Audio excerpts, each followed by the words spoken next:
Некои браки се ме прашаа за весте, за некои вести од Америка, меѓутоа ќе ги уфалам тие вести во текот на речта, во текот на говорот. Знаете, јас кога прв пат дојав тука пред која беше година 97-ма, оваа сала беше скоро тупла повеќе верници. И што се случи? Се така се течеше проповеди за година дена, година и пол, и потоа се појави овој Реда Карло, се појави 98-ма, и почнаа по-оштри проповеди. Значи, нашиот живот како црква се смени од едно традиционално адвентистичко живење, се качавме еден чекор погоре, на некој начин со една по-оштра, по-права вистина. И од тоа време навака што се случи? Бројката почнаа да се намалуваат. Исус, што им кажа на тие луѓе што го слушаа, беа еден куп луѓе, еден куп народ, пуна сала што се вика. Од тога останаа само 15 души. Што им кажа Исус? Дали вие ќе си одите? Дали вие, браќа и сестри, ќе си одите еден ден? И што им кажа Исус? Односно Петар, кој беше? Каде да одиме? Дали има некој друг, што има некоја подобра вест, браќа и сестри? Јас сум во оваа црква, во оваа вистина 21 година. И не сум се покајал со тоа. Некои што се крстија со мене, мои другари, или после мене, или веднаш со мене, се откажаа баталија. Жејко, Дејан, Жејко стана пијаница, пуши цигари, се бави со такви како него. Дејан Петровски се фатил со вчерашни новости, се прави со сила будала. После некои други, Наталија, фатила рак, еве го Саша, кој знае каде, сите се расфрла на сите страни. И никој не отишол на подобро. Од Христа нема подобро. Кога дојдеш на таа степеница, или ќе идеш уште погоре, или ќе одиш уште подоле. Завчера, гледам таму еден голем авион, огромен. И машини, мотори, огромни, неколку метра. Единствена причина е што тој мотор, тој авион не паѓа, која е? Зашто оди напред. Ако престане да оди напред, ќе оди надоле. Така е во нашиот живот, ова е како еден увод. Ако не одиме напред, односно нагоре, надоле. Нема друго. Како еден точок. Значи, религијата е толку едноставна, толку е Господ го направи тоа да биде сето тоа логичко. Ако еден точек престанеш да вртиш, готов си. Ако престанеш да се молиш, престанеш да проучаваш, готов си. Ќе одиме во Матеј 25 глава. Матеј 25 глава.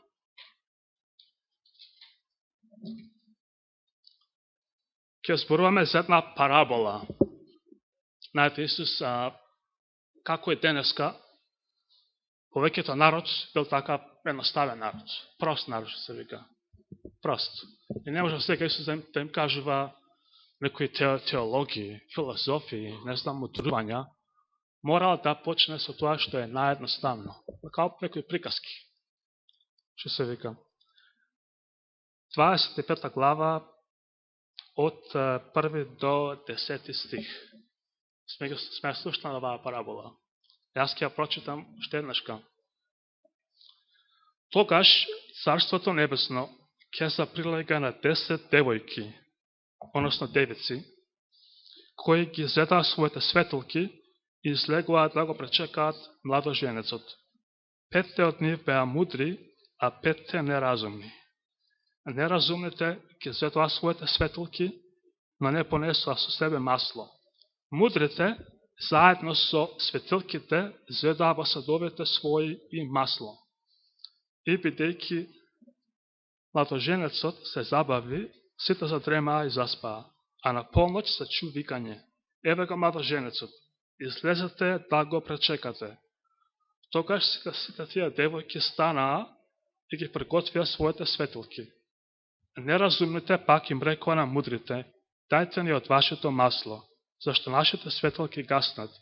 Мудрите им одговорија и рекоа: не може да не стигне и нам и на вам. Потоа подобро одете кај продавачите и купете си.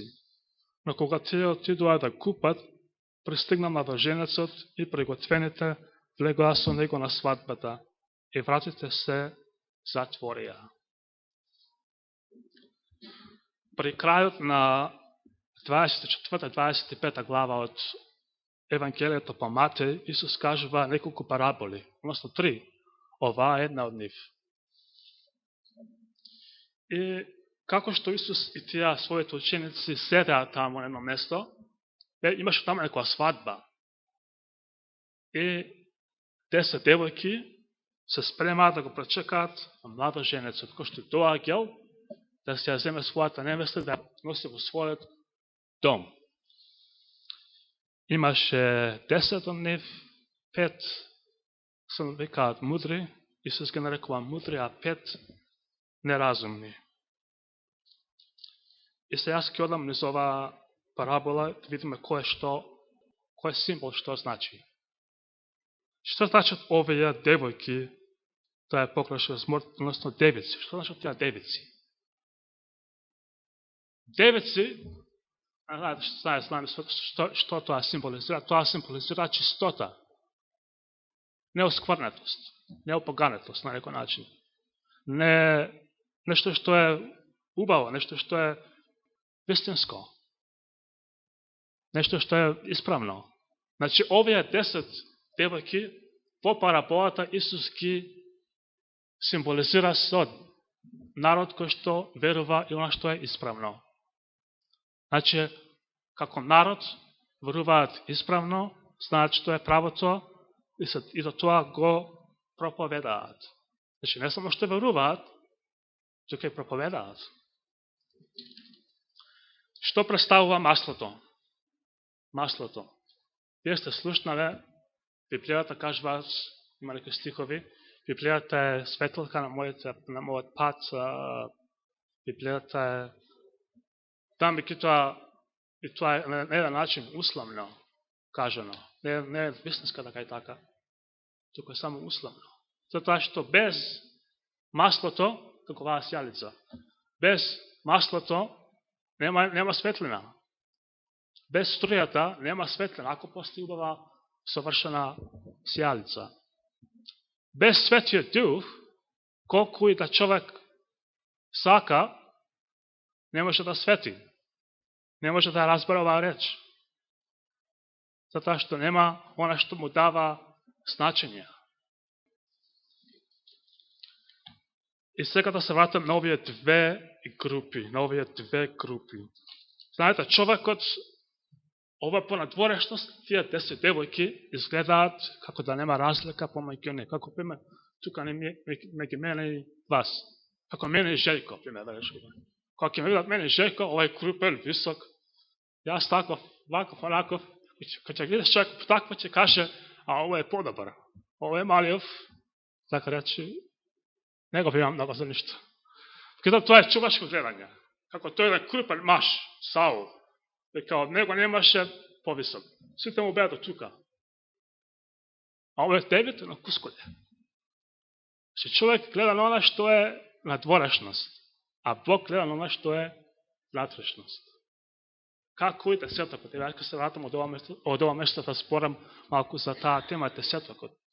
Кога се кажува за совршен десеток, односно дали постои некоја мана во тоа што ќе го дадеме.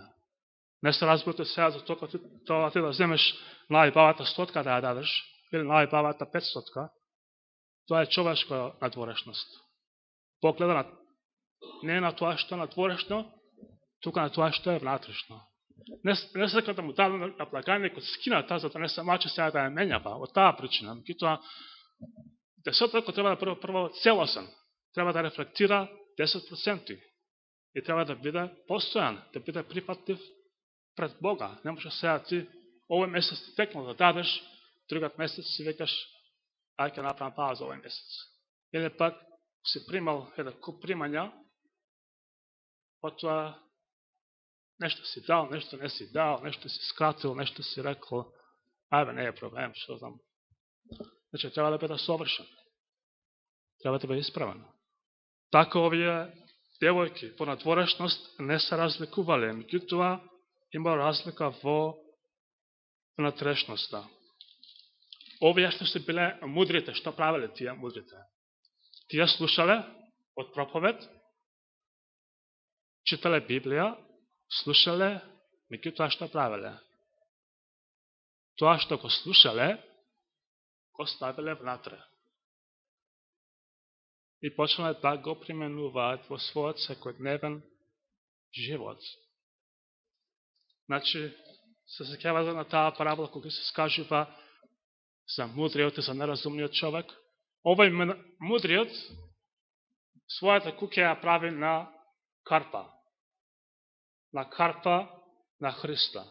А овој другиот, што бил како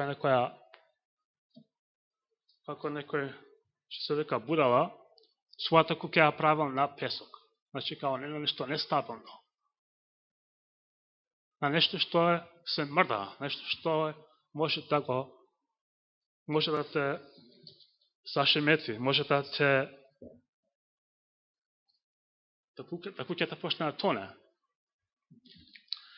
Значи, разликата, да не се лажеме, ако сме само слушатели, порано или подоцна, ќе се откажеме.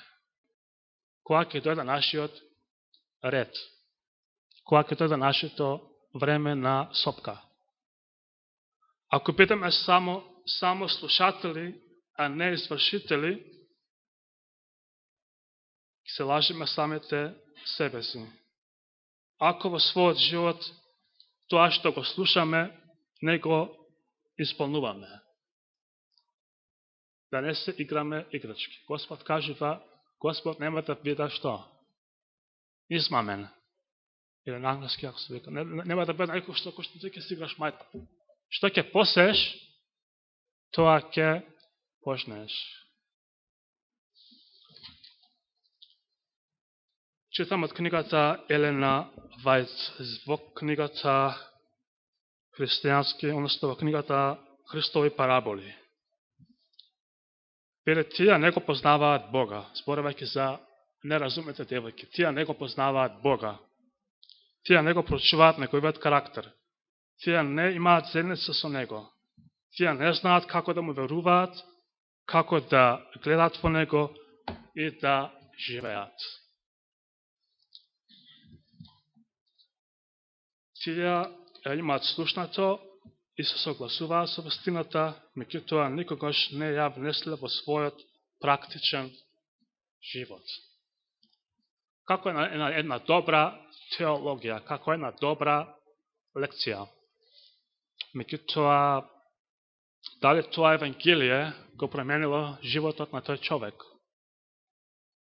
Или пак сме само тако некој што дошле на некоја представа, која што кажуваме беше добра, одлична беше речта, добро искажа, добро испроповедаше, меѓутоа јас идам по својот пат после проповедта.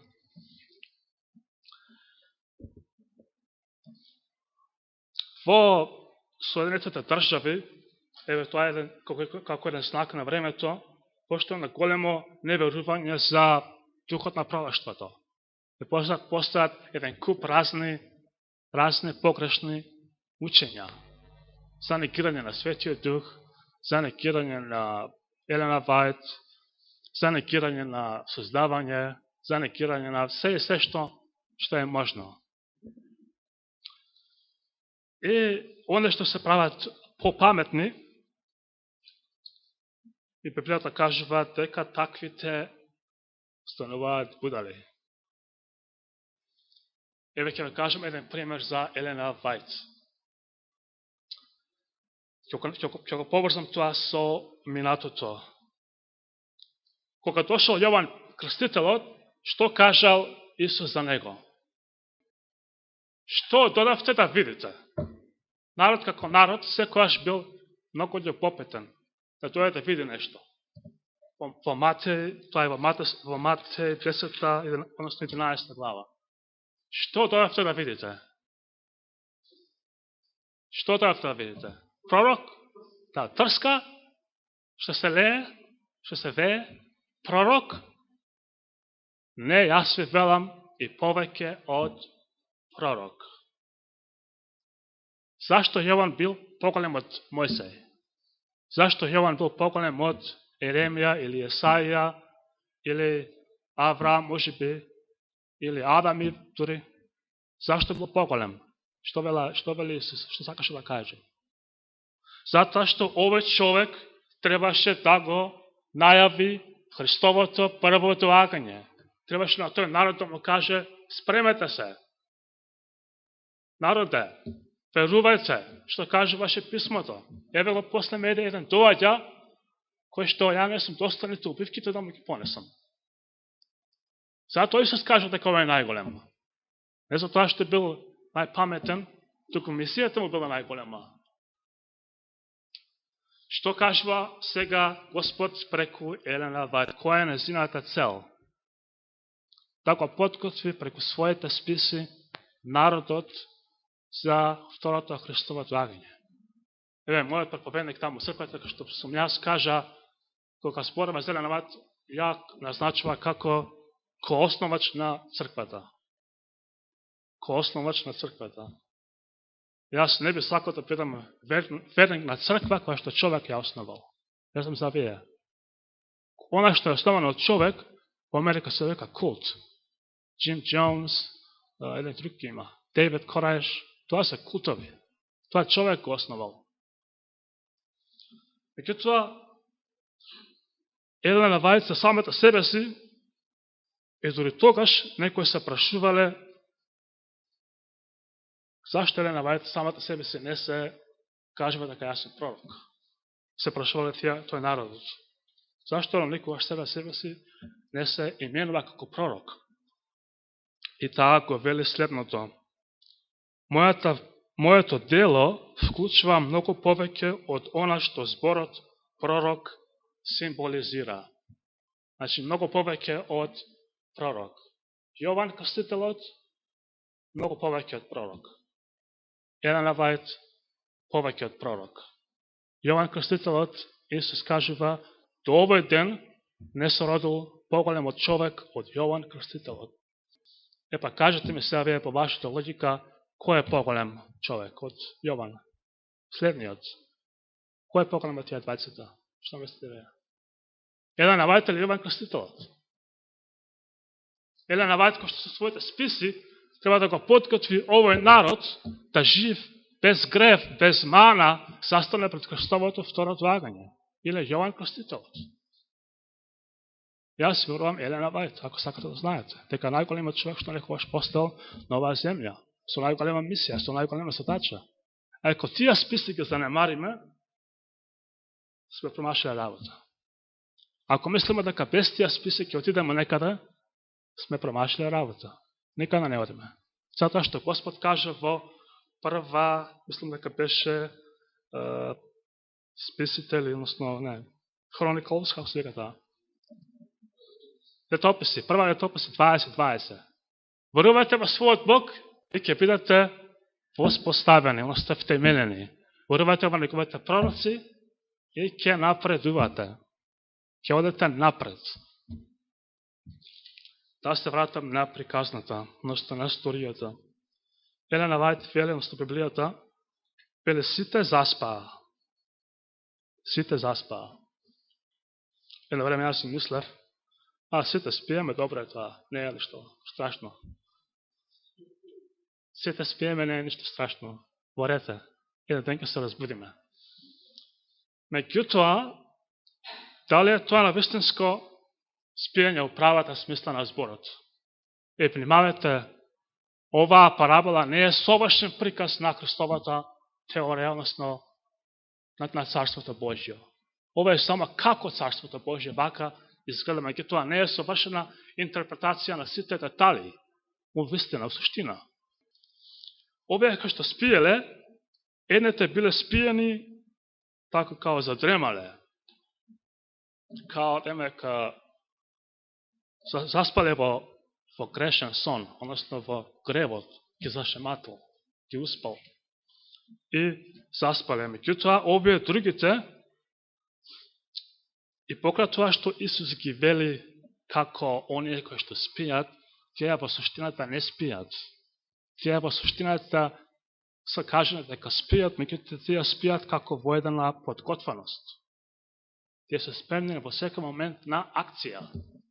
Тие може би изгледаат дека спијат, меѓутоа тие секогаш се спремни на акција. Тие се така само наречени спиени, дека спијат во оваа парабола. Се сеќавате на Јован, односно на Јосиф, со неговата жена Марија. Човекот се спиел една вечер и ангел Божи му се јавил. Ајде, Јосифе, стани и земи ја својата жена и заменувај во Египет. И човекот не чекал се бајле, одма се облекол, станал и патот за Египет. Немојте да мислите дека ако спиете, дека некој ден ќе се разбудите и се ќе биде во ред. Затоа што во оваа парабола, оние кои што спиеле, двајцата спиеле. Но што се случува после? Кога се разбудуваат, потоа овие нема некоја посебна подготовка, како се таков си. Овие биле спремни, овие биле неспремни. Овие имале масло, овие спиеле, меѓутоа пак имале масло со нив. Овие другите немале.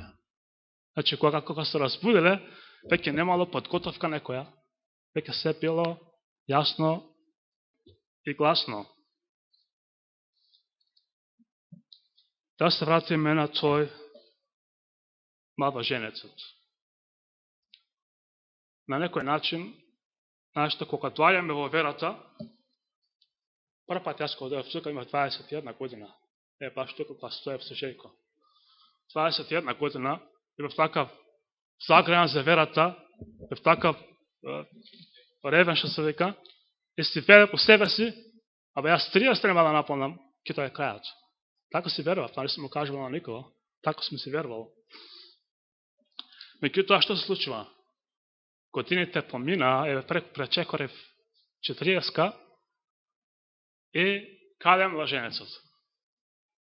Исус кажа младоженецот доцне, односно, као да се забавува малце. Значи, има момент, кога мисля дека ќе доаѓа веднаш, меѓутоа според параболата, сега сме време на некое доцнење, наведум доцнење. Меѓутоа, што вели Библијата? Дали Господ кацне некојаш? Дали тоа е некакво каснење? Дали Господ сега има нека друга работа и си рекол, чека се бавам со оваа земја, ке се бавам, завршам оваа друга работа. Како што ние што викаме, чека брекам некоја работа, ќе те се јавам, кога ќе завршам работа.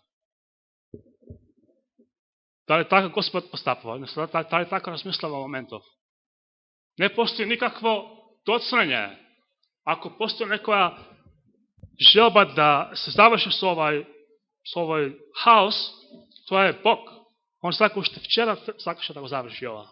Уште пред 100 години сакаше со овој хаос тука да заврши. Меѓутоа, зашто не доаѓа? Затоа што народот, тие јас не сме веројатно спремни. Затоа што народот Божи не е спремен за неговото доагање. Ајде да свртиме во 1 Петрово глава 3, 4 стих, мислам беше. 1 Петрово, ќе го прочитам тука да не биде да кажувам од памет.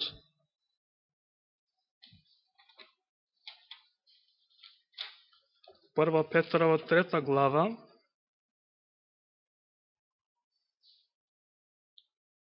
односно, трета глава, 4 стих.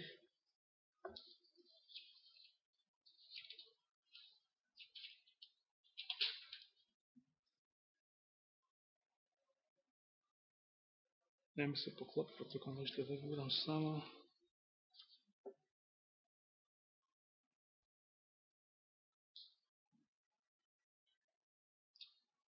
Тој стикот кај што вели, некои луѓе прашуваат, каде е Господ? Втора ли беше? Знам, нешто сум се помишлил тука. Вели, некои велат, каде е ветувањето за неговото одвагање? Каде е Христос? Како што си било, све така си тече. Меѓутоа, што вели Библијата во 9 стих во таа главата? Вели, Господ нема да досне со своето ветување како што некои мислат за бавењето. Но долго време трпи, бидејќи не сака да загне некој, туку сите да се покајат. Господ не касне, како што се вели човечко каснење, туку Он долго чека, за да некои кои што не се спремни, се спремат. И Елена Вајт вели во први одбрани пораки, вели дека Господ сака да дојде уште во 1800 и таму некоја година. Уште тогаш, да заврши со оваа работа, уште одамна. Меѓутоа, пошто народот бил бунтовен, народот не верувал, сето ова се одолга влекува. Како беше, што вели мудриот Соломон, тоа што некогаш било, пак ќе биде. Значи, нема ништо ново под сонцето, затоа што човекот е еден исти човек. Дали бил евреин или македонец, или шпанец, тие се исти. По суштина, по карактер, односно по тоа што име. Овие луѓето евреите, пред тоа време, не верувале. Господ правил чуда пред нив, не верувале. Карпа, односно вода од карпа излегувало, не верувале. Каде е Господ? Што може Господ да направи за нас? И заради тоа биле во пустината колку години? 40 години. Тамо може ли да питат за 4 дена, што се века, меѓутоа останале 40 години. Заради своето неверување. Заради своето гребови, што се века. Гребови. Останале во таа пустина 40 години. Меѓутоа, кога се слушна гласот пред полноќ, во најтемниот дел на ноќта, во најтемниот дел од историјата на овој свет се слушна гласот, еве го младоженецот, доаѓа, излезете да го пречекате. И овие станале, меѓутоа што се случило? Немала време за подготовка. Немајте ги настанете. Овие не спиеле другите. Ако се каже во историјата дека спиеле, тие не спиеле, тие биле спремни на акција, меѓутоа не знаеле во кој момент ќе се случи тоа. Затоа спиеле. Како кралевска ноќта. Знаеш како е кралевска ноќта? Ти спиеш, и кралецот ти доаѓа на врата. Овие 5 девојки, тие биле спремни, меѓутоа не знаеле што ќе се случи. Што сака да не каже, во овој крајот ќе дојде многу изненадно. Ќе дојде од една деш. Ние ќе си мислиме, ќе тераме уште 5-6 години, меѓутоа може да биде уште другиот месец.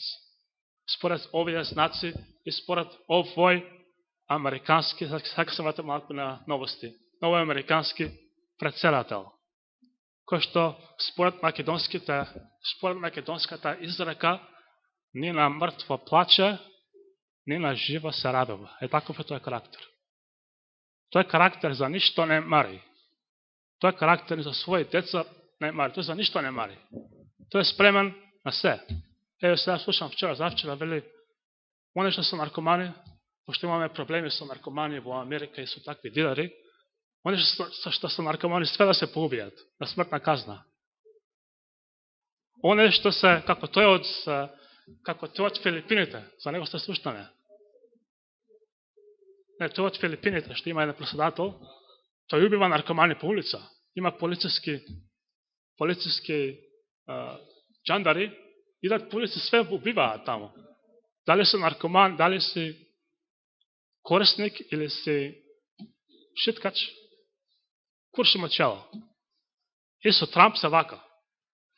Односто се пријатели. И Трамп, овој човекот, за Обама зборуваше најлошо. За Трамп го фали. Овој филипинецот го фали Трамп. Значи, овој човек е спремен на се што во секој момент. Овој човек е комплетно неморален, комплетно е корумпиран до даска, што се века, до коска. Ево сега ме враат на кои афери со порно звезди, со не знам вакви и накви љубовници, потоа еден куп финансиски малверзации, на лажење, на крадење, на манипулирање. Овој човек е дојде на власт од што се евангелисти. Единствена причина која што дојде на власт е пошто овој народ, поголемиот христијански, наводници, христијански народ го гласа за него. Со некои сојузници, демек да им даде нешто во возврат. И се има еден куп советници, кога што се пастори, проповедници, и се они го советуваат што да прави следното. Имаше таму еден амандман во Уставот, како се векаше, не ме текнува, според кој амандман, ако си во црквата, од оваа катедра не смееш да спориш политика. Тоа е забрането. Затоа што црквата е една невладена организација, која што, пример, ако си верник, даваш пари од црквата, и секоја година ти даваат кој извештај. Си дал толку и толку пари, цела година. И со тој документ ти го зимаш, кога подготвуваш даночен извештај, со тоја сметка, со тие пари не плакаш данок. Со тие пари се слободен од данокот. И затоа, што века Данила, уне ќе вртат парите, ќе даде толку, ќе му одпете данокот, после ќе си ќе земе пола може. И повеќето од нив, и Бил Гейтс, и Бил Клинтон, и не знам сите тие луѓе имаат своји фондации, како своји организации. Значи, он во таа фондација донира, од данокот не плаќа, ама пак се како на начин негови, пошто он, како сака така, со нив манипулира. Значи, овој човек, пошто данокот е огромен, е зборувате со десеток, данокот е многу голем. Колку повеќе заработуваш, толку повеќе ти земаат. Може ништо да не плакаш, ако си обичен човек, обичен работник, може ништо да не плакаш, дури ќе ти дадат пари на крајот на годината. Јас кога тој ќе ти дадат пари на крајот на годината, меѓутоа колку повеќе заработуваш, толку повеќе ти земаат. Јас плакам 22-3% давачки на државата. Значи 10% не е многу, ќе плакам 22-3% данок на државата. Значи од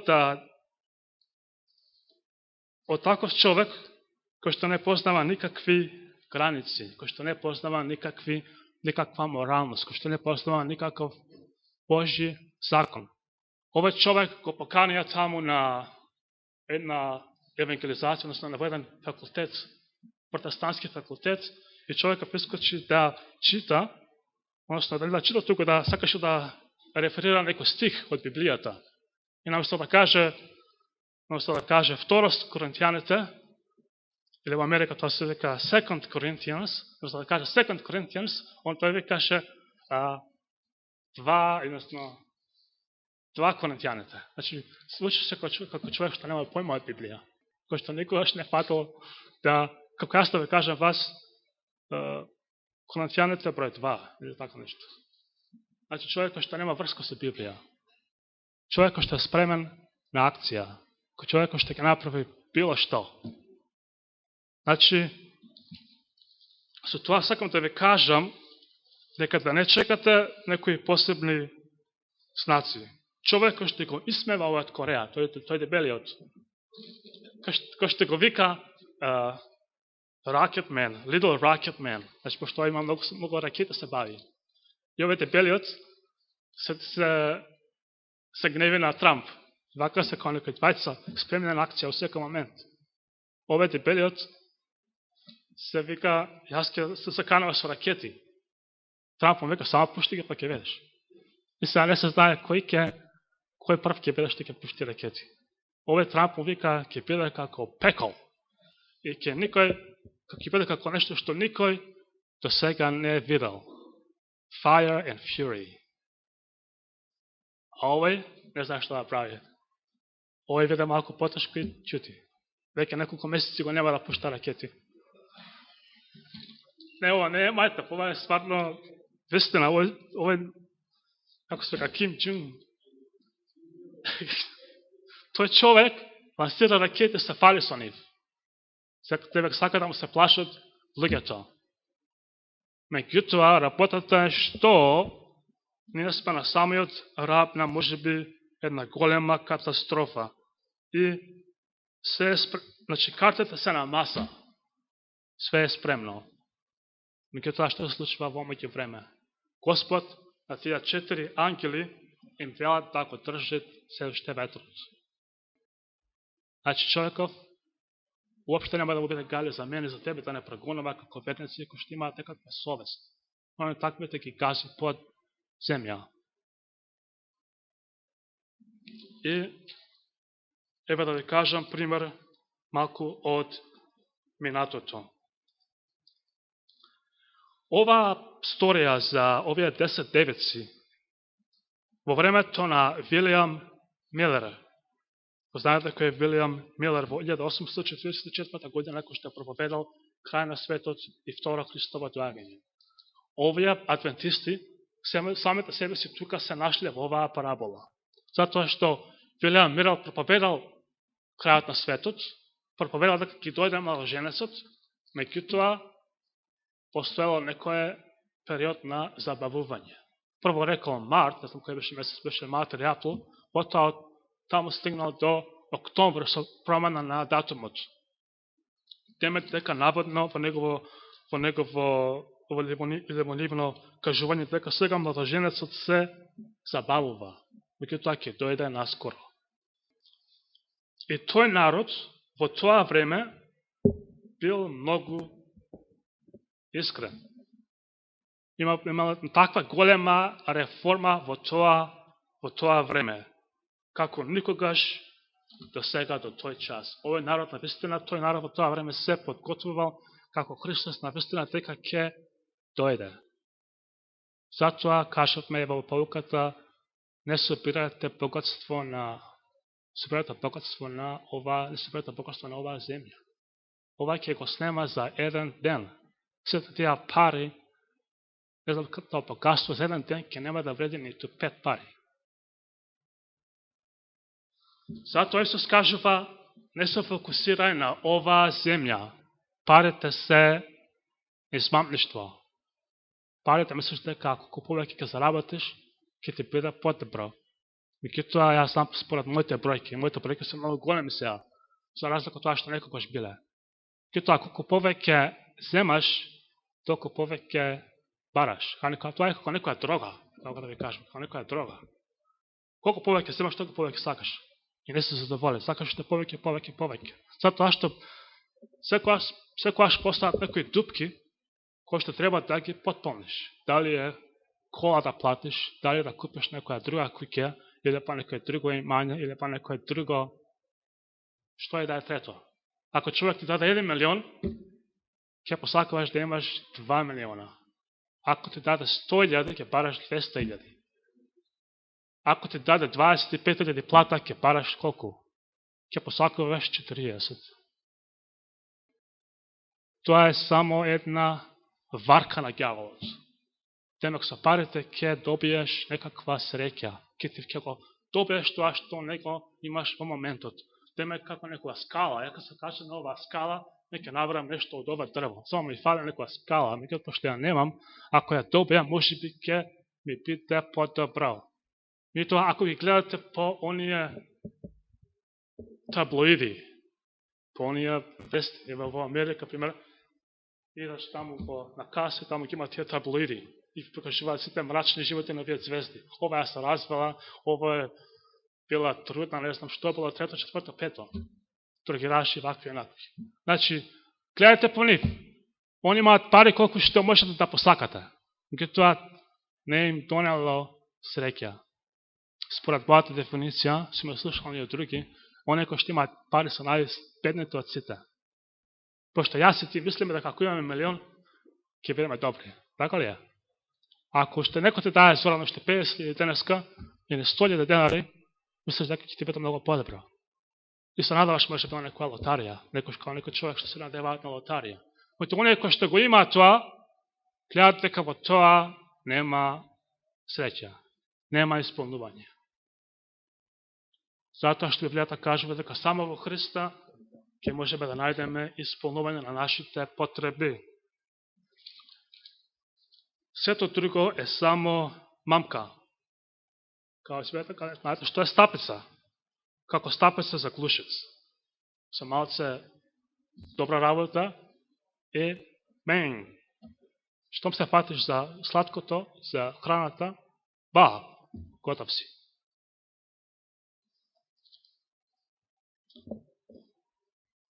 Број 2 пример. Во времето на овој Јон Кипур, денот на судот. Затоа што во 1844 година Исус не дојде на оваа земја, ниту каде влезе. Влезе во светињата на светињите. Да го изврши тој завршен чин на служба за својот народ пред Божиот престол. Во времето на Израел било еднаш годишно, меѓутоа во времето на Христос ова трае повеќе време. Во времето на денот на судот, секој човек, додека првосвещеникот ја вршил таа служба, секој човек требал да својата душа ја измачува, да се кае за своите гревови, да се спрашува самиот себе си каде се наоѓа. Не може сега ти, свещеникот, таму влегува внатре, а ти мајта пе тераш. Се тераш фајда, се тераш, не знам што е таму, некој друго кејф се тераш. Се тераш забави, се тераш, не знам што е трето таму. Се заборавил скрос на ова, кај е првосвещеникот. Тоа сака да не каже Библијата. Кога првосвещеникот влегува внатре, што прави народот?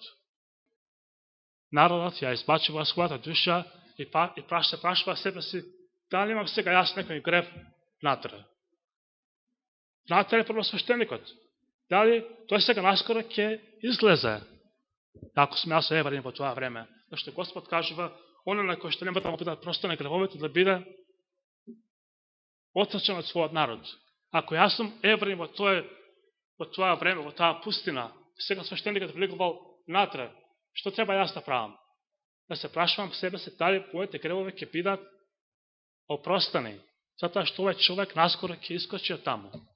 Ако моите гревови не се простени, што ќе биде со мене? Тешко на мене. Така денеска Христос е во небесното светилиште. Тој ја врши таа служба за нас. Ево јас, овако проповедав прошлиот пат, кај нашата црква, кај тие легални, тука што сум таму во Западна Вирџинија. Тука проповедав и укажав на оваа работа. Пошто тој што е старешината, искача на катедра, односно, дали е проповед, дали е полука, ќе каже, ние никогаш нема да бидеме совршено или како што треба. Не, секогаш ќе си грешиме.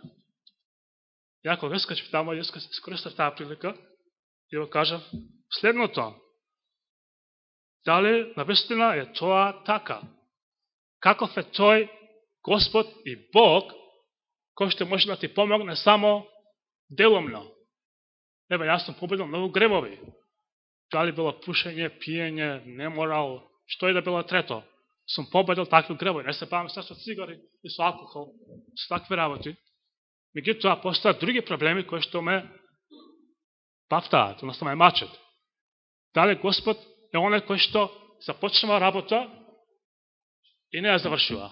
Како во Македонија. Како што во Македонија тоа го прават. Собрава пари за карабинка, ќе ја дигне карабинка и тука ќе запре. Стои така 30 години, се гледаат циглите. Дали Господ е оној кој што веле таму во 11 глава Евреите, цела гарнитура на луѓе што биле верни. После 12 глава почнува. Гледајте во Исуса Христа, во почетокот, во авторот или зачетникот и завршителот на нашата вера. Господ нас не повикува, мене ме повикал. Јас там кога се крстив тука, имав дугашка коса, памтите вие некој. Тука стоја баш со Жејко. Тоа со фармерки, со мајци. Жејко со кратки рака, со кратки панталони доаѓаше црква. Значи, ние сме точно такви како што сме биле. Меѓутоа, Господ ги не водел напред. Водиме напред се, не стоимо место, како тој авион. Исус кажува, следете ме. Ако не го следиме Христа, ќе се сопнеме некаде. Значи, Христос одел некаде, сме одели ние, до некој место, на некаде сме се сопнале. На некој камен, на некоја над степеница, на некоја степеница, може би лаква. На нешто сме се сопнале, на некој учење, на некој верување, на некоја доктрина, за некој тоа е проста работа. Може да биде месо, може да биде било што, да се прости принципи, прости примери.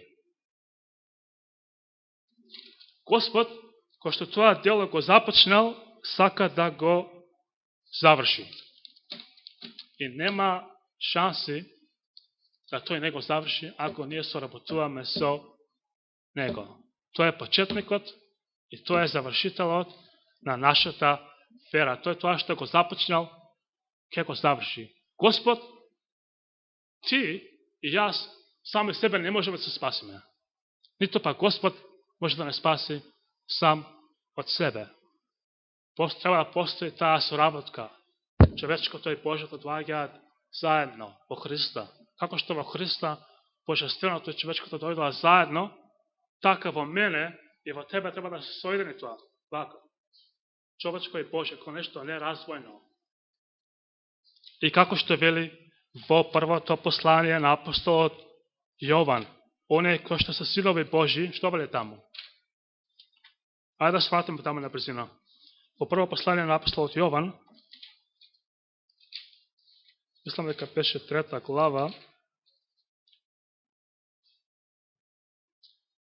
вели, само да ја надам,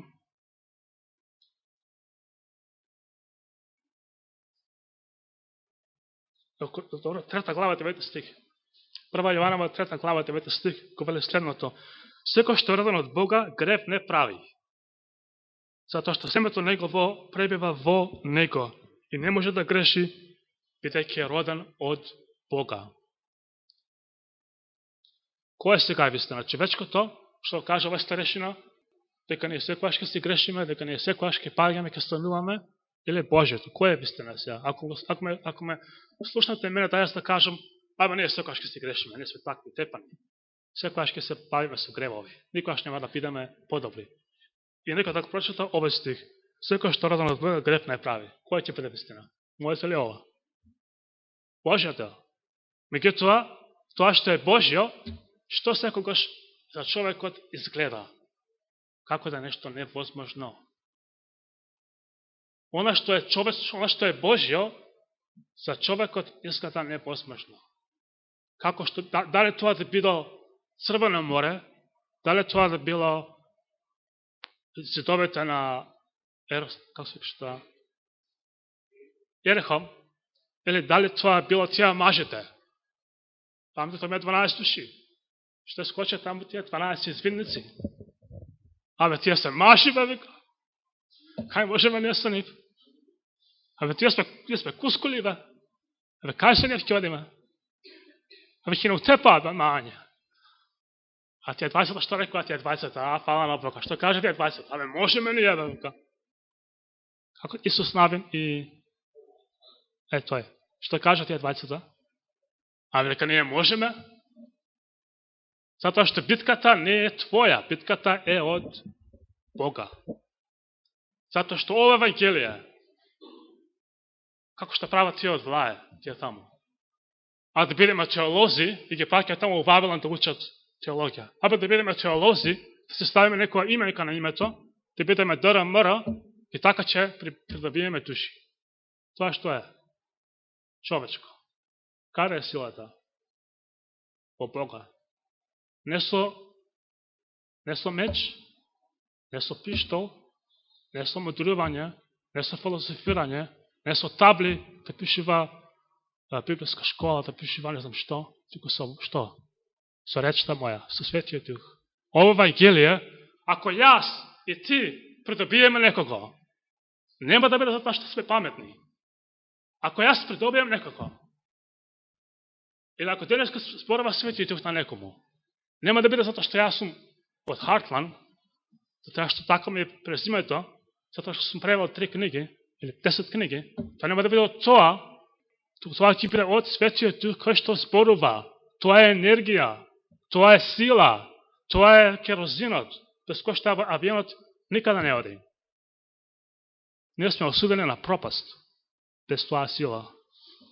И да не мислиме дека со некој свој мудрување, да некој со своја човечка тактика или надмудрување нешто ќе постигнеме.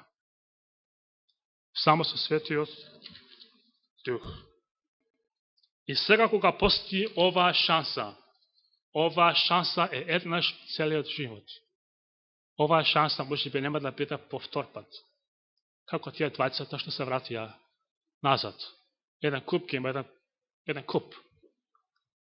Тука што они што се постари од вас ќе знаат многу повеќе од мене, ја ќе знам еден куп. Неколку дозини што се века, еден куп луѓе. Тука дошле и си отишле. Ко знам тој еден млади од мои години, се сеќавате некој на вас, се викаше Никола Кацарски. Тука стоеше која што стам денеска. И вака кажа, јас се сеќавам на неговите зборови. Абе јас ако треба да бидам распнат со главата надоле, не се откажувам. Каде е сега тој? Одамна го нема. Па Жејко Банјац, па Жејко Бибин, еден куп други. Моето спасение не зависи од тоа како сте вие. Да покажувам со прст. Ој прави тоа, тој прави тоа, тој прави тоа. Тоа е човечко. Човекот се бави со такви работи. Да се бавам сега со таа сестра или брат, што прават тие. И ако тие прават полоша од мене, јас се осеќам подобро. Ние треба да последиме Христа и само со Него напред. Затоа што кога Исус му пророкуваше на Петар што ќе биде со Него, во Јован Евангелие последна глава, Исус му кажа на Петра како ќе биде распнат, како ќе те бодат, како што не сакаш да бидеш боден. Што каже Петра? Наместо да каже нешто паметно, што кажува? А што ќе биде со овој?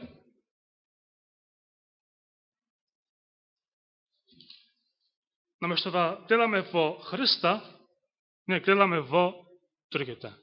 Исус кажа, ако сакаме стој да бидеш жив, така јас се вратам, што ти е тебе на македонски гајле? Ти гледа се својата работа, ти мене следиме. Во ова време на милост, браќи и сестри, ние не знаеме кога е последниот час. И самата парабола завршива на тој, на тој начин. Сеќавате по литература, по било што друго, она што не е најважното, се остава за на крајот.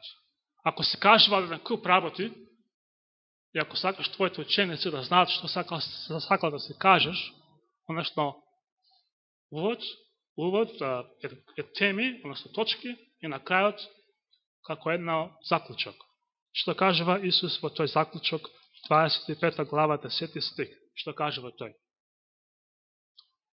Односно 11 стих. Односно 13 стих, поточно, 13 стих. И така бидете будни, зашто не го знаете ни денот, ни часот кога ќе дојде Синот човечки.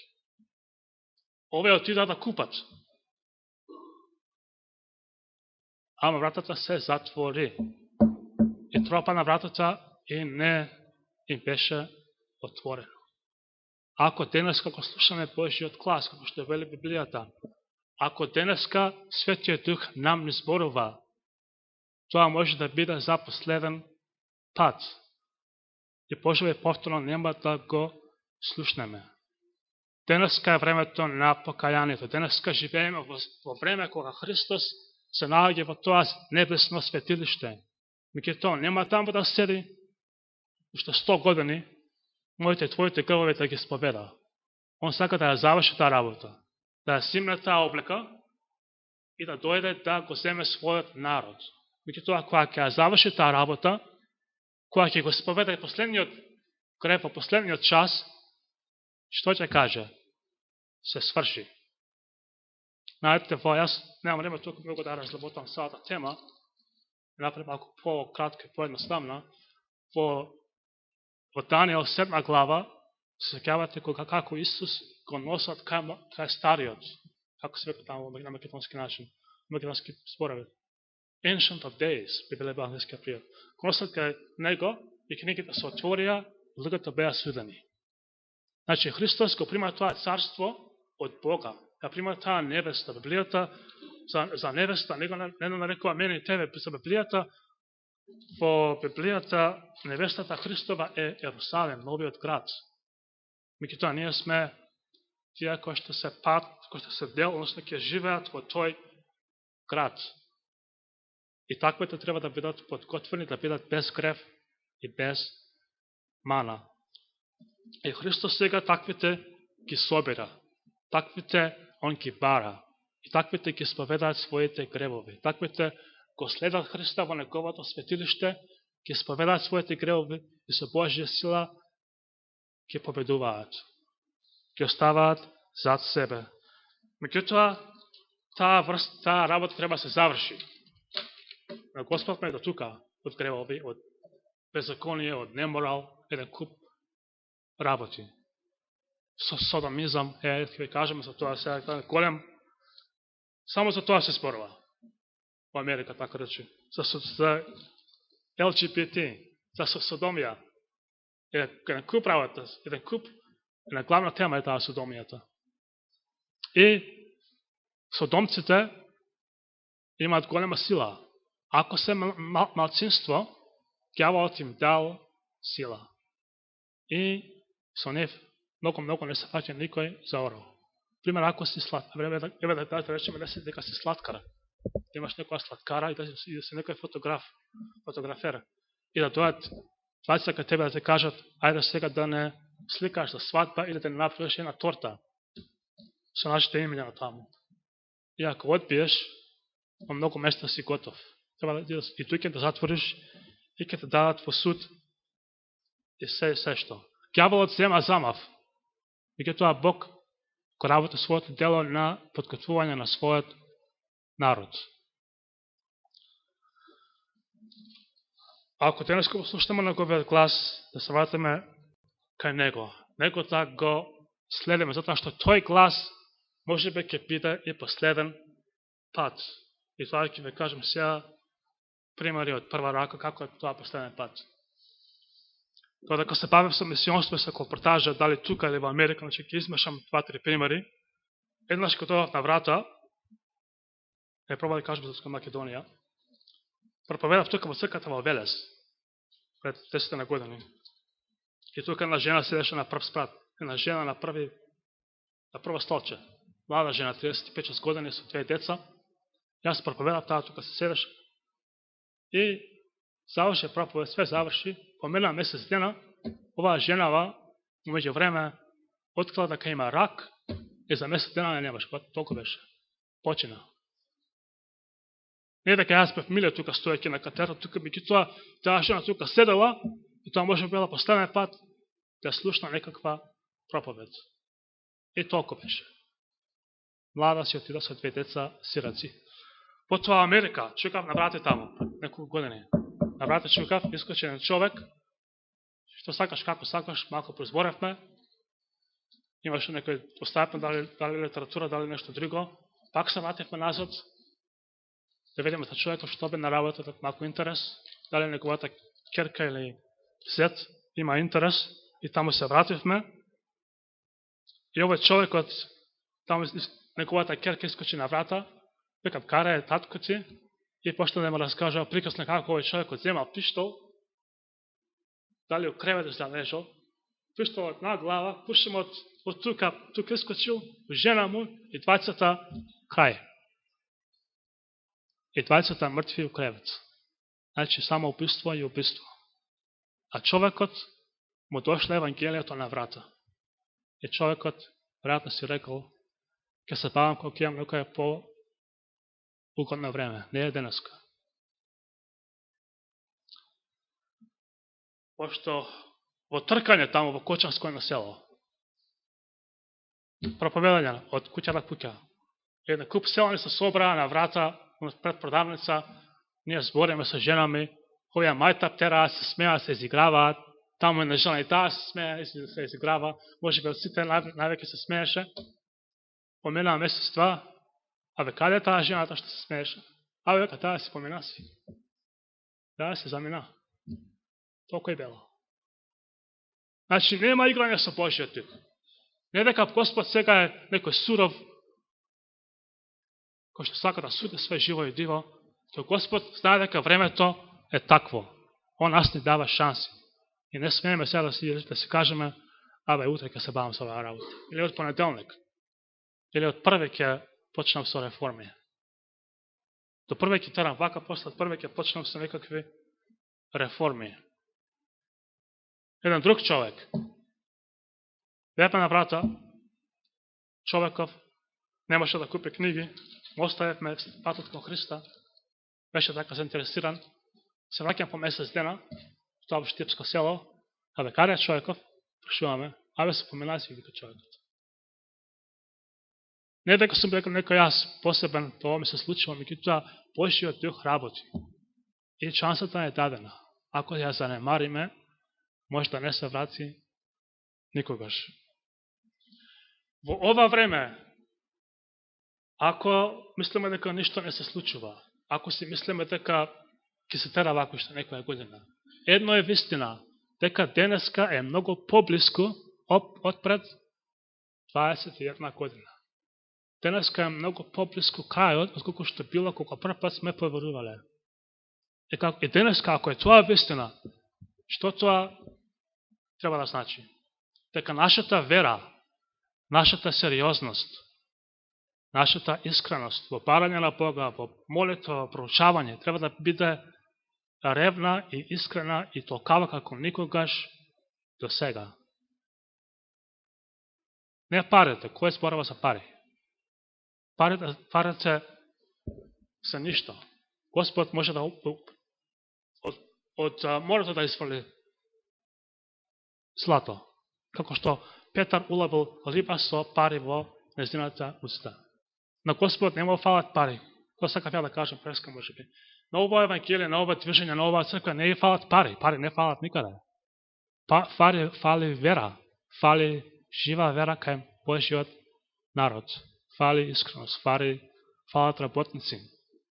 Ко фали тоа што некогаш народот Божи го имал. Сите ние треба да се запрашаме себе се каде се наоѓаме. Дали сме помеѓу мудрите или помеѓу неразумните. Другите нема да приметат. Дали ќе гледаме некој друг брат, сестра, он нема да знае кој сум ја од нив. Веројатно. По надворешност никој нема да знае, меѓутоа Господ е заинтересиран за внатрешноста. За внатрешноста. Да јас и ти се спремиме за неговото царство, затоа што царството Божие доаѓа. И оние кои што се бавтаат со гревот, тие ќе продолжат и понатаму да се бават со гревот. Тоа дека Исус не каже еден ден, оние кои што е свет, ќе биде свет и понатаму. Нека Господ ни помогне во ова време да се бидеме сериозни. Ако се бавиме со некои гревови, да ги оставиме. Потребна е целосна предаденост. Ако не веруваме на Бога за дури за десетоко што се вика, некои нас може би го задржаваат, ако за тоа не веруваш на Бога, па кај се надаваш на спасение? Ако не веруваш дека дури во толку Господ ќе направи нешто за тебе, па кај ќе веруваш дека од гроб ќе те крене еден ден? Затоа што десетокот е даден како една начин на растање, на духовно растање. Не е даден дека Господ му тебаат твоите и моите пари. Ова евангелие не зависи од мене и од тебе, од било кој друг човек. Ова иде напред како еден воз тука нема стопирање. Ти можеш само да бидеш дел од тоа. Дали ќе дадеш или нема да дадеш, тоа воопшто не е марно. Потребна е целосно посветеност. И со тоа што даваме, ние го даваме, тоа покажуваме, тоа е дел од тоа посветеност. Со што ние од Бога ништо не задржуваме, го даваме све, што тој бара од нас. И нека Господ ни помогне во ова време, не знаме колку денови ни останале. Може еден ден ќе нафати некоја болест, така му кажам вчера на порче, ние сме на некоја позаемено време. Еден ќе го фати ова, може утре ќе нафати некој рак или некоја, што е да е трето. Ќе те фати некоја болест, за 3-4 месеци, готов си. Како жена му на Бошко, например. Ќе фати нешто одеднаш, што не си се надевал и толку готов си. И нека Господ ти помогне. Амен.